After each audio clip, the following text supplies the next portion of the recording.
Hi there tonight. There's a big push for Southland-made films. Plus, we'll also be going behind the $750 million project, the Bird Aviary at Queen's Park. But our big top today is tourism. And in some ways, the lower part of the Southland has always lagged behind the big names like Rotorua and also Fiordland. But here's a chance to change all that. Jenny Shipley, very keen on the idea of making Stewart Island into a national park, obviously with a bit of prompting from Eric Roy. The idea has been refloated. The government is taking it seriously. What sort of an impact would that have on tourism? Probably very big. But what about the impact on the lifestyle on the island? Is it a goer? Should we go with it? Our thoughts today from the Stewart Island people, the residents themselves. But first of all, let's introduce our two guests. It's a very good evening from the Stewart Island Community Board, Margaret Hopkins. Good evening. Good evening. And the Conservative for Southland from DOC, it's Lou Sanson. Good evening, Lou. Good evening. Lou, I mean, the prospect of Stewart Island becoming a national park, I mean, what are the advantages but also the responsibilities, briefly? One of the key advantages is to sort out our land tenure on the island. We've got Nature Reserve, which is a higher protective status than National Park. We've got Crown Conservation Area, we've got Scenic Reserve. It would sort that out, but most importantly, it would probably sit Southland up there amongst the world and having potentially 2 World Heritage Areas, 2 national parks, and I can think of few areas in the world that would boast natural assets of that stature. So I guess it puts Stewart Island at a stature equivalent to Mount Cook National Park. And Margaret, that sounds very exciting as far as tourism goes, but the community have to be involved in this process, and what are their concerns roughly? I think just that very point, that they are consulted right from the beginning, that they are given the right facts on which to base a judgment, and that they learn that it won't impede their lifestyle as it currently is, and that the impacts will be good for the island. Thank you, Margaret. Let's now go to what the possible impacts could be. But first of all, to Stewart Island itself, to see what the public opinion is there and what the thoughts of the native Stewart Islanders are. Here's Stewart Island.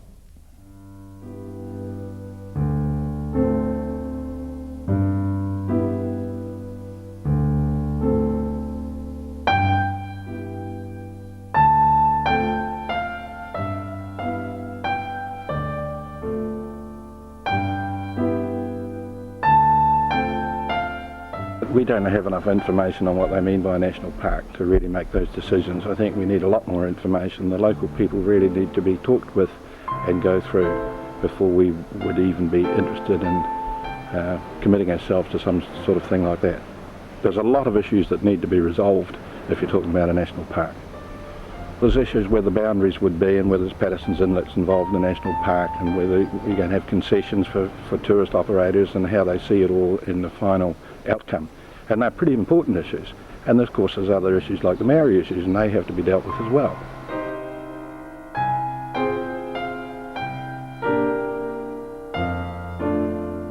I don't know what's involved in turning Stewart Island into a national park. I do know that when a politician suggests something, people automatically jump up and down and reject the idea. But yeah, personally, what I do know is that the bush in Stewart Island and the bird life is being decimated at the moment by feral cats and possums and rats, and that basically the things that make Stewart Island wonderful and unique are disappearing from under our eyes. So I'd be all in favour of anything that would bring more money to the island to protect the island as such. I think in the long term that's what's going to benefit the people of Stewart Island the most. I know in fishing, something like 15 years ago there was something like 35 fishing boats working out of Stewart Island, all employing crew and supporting families, and now it's down to about, well, I think somewhere around about 13 boats employing people. So tourism has to be the economic future of the island, and I personally associate national parks with tourism. I think that's the kind of thing that probably bring tourists in.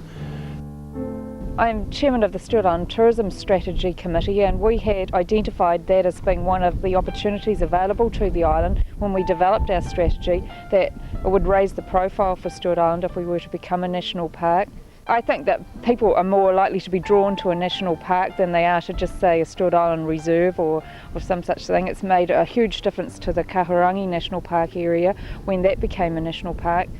Before that, not many people probably internationally would have recognised it as being a place to visit.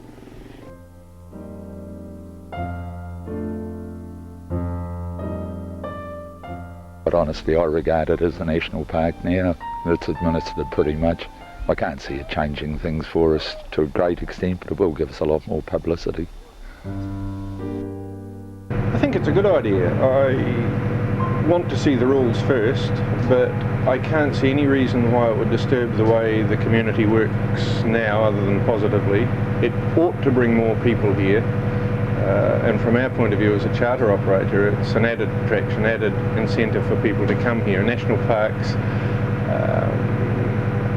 they have an awe in people's mind that's perhaps a wee bit better than just straight conservation land. I think it'll be a good idea. It has been, I suppose, 40 years ago or more, they talked about having it in a national park, but there was too much controversy again, the same as what'll happen now, so I don't know really if we have it or not, but it would put Stewart Island on the map. I hope that whatever goes through is set in concrete for the future. Today might be perfect, but the next 50 years everything goes down the drain, so I say the laws should be set that nobody can get broken.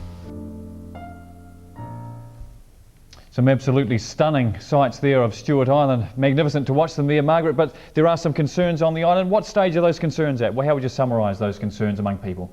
I think it's just general discussion, people wanting to know more, like how it will affect the fishing industry and how they operate around the island as far as anchorages and things go, and also recreational hunting is another one, and possible increase in tourist numbers and how the island would cope. Yep. Thank you very much, Margaret, and we'll be back on those issues, and who better to answer them than the Southern Conservator himself, Lou Sanson, on what effect it would have on Stewart Island, the lifestyle there, and what are the pluses. Back shortly with our discussion.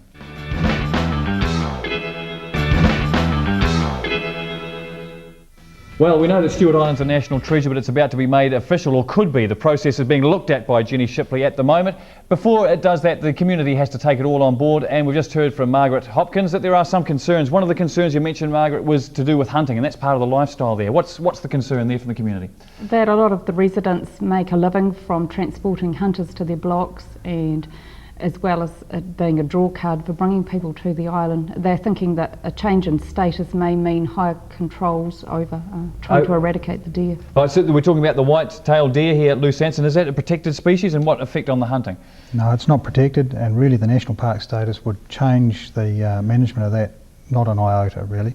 There's an eradication philosophy already in place, but it's technically not feasible. And we realise that the hunting community is a very important part of the Stewart Island infrastructure. So you're saying even as if it was a national park, they're not going to put that eradication in and remove the white deer and remove the hunting? There was places all over New Zealand where eradication is an option, but it's just not technically feasible. Now, some of the concerns were to do with fishing. What would they be, Margaret? Just where the fishermen can anchor in certain places, shore-based facilities if required, helicopter landings, for collecting fish and things like that. Those concerns, Lou, how do we answer those? Well, I'd like to see us put our track record on with the field and fishing industry, where we've enabled sites for them to store gear, helicopter landing sites. A lot of the issues that the fishermen may be concerned with are really regional council in terms of the coastal plan over where they can have power farms or whatever. So really the issues are quite manageable. Is there any difference between, say, where they can leave gear and that on shore now, and where they can fly helicopters as to what there would be? Virtually none, because the Conservation Act has been in place since 1987, and it replaces the National Park Act. So there's virtually going to be no difference. And with Fiordham, we've gone out of our way to make sure there's site facilities available for the fishing industry. What is the feeling among the fishing community over there, Margaret? Has this information got out there and being accepted, or what stage are we at as far as the community coming on board with that? I think more and more people are becoming supportive as they're learning these things. Already Lou has been to Stewart Island and talked to some groups, and I think as they realise that their fears are unfounded, that there will be growing support. There's concern that Oban might become overcrowded with a big rush of tourism. You know, we want tourism on the one hand, but there's that concern too. What's that about? Well, that's something that we have looked at in depth with the New Zealand Tourism Board when we developed our tourism strategy. There is no doubt the island requires more tourists in order to survive, just to keep its basic infrastructure. So we do need an increase in tourism just what about if Oban got too big as far as being in a national park goes? Is that a possibility? That's a concern, Lou. I think that's one of the issues that we'd have to go through in the process of where is the national park boundary that gives the community room to expand. I know that some of the early studies done by Southland United Council indicates there's enough private land there for a township of 5,000. But I think it is an important issue of where the park boundary is in relation to the community. Yeah. In finishing off, Lou, how likely is it to come? What does it have to do, very briefly? Okay, well, Nick Smith's got the proposal on his desk at the moment. He's telling us the earliest he could entertain it would be 1999. The Conservation Authority would have to issue a Section 8 investigation, which is the full consultation that we're promising. And I'd say the earliest we can start that is May or June next year when we get the finance to do it. Margaret, last comment from you. Your own personal thoughts, very briefly, on what it would do for the island if it became a national park. Oh, I think it will be a wonderful thing, really, to raise our profile and put us up there as one of the top nature destinations in the world, and hopefully it would enable the community to survive better. Thank you very much, Margaret Hopkins and Lou Sanson. There we have our discussion on Stewart Island. What would happen if it became a national park? That's in the pipeline, as Lou Sanson mentioned, with Nick Smith next year. Now, we want to hear your thoughts. Write to us at 21 The Crescent in Invercargill.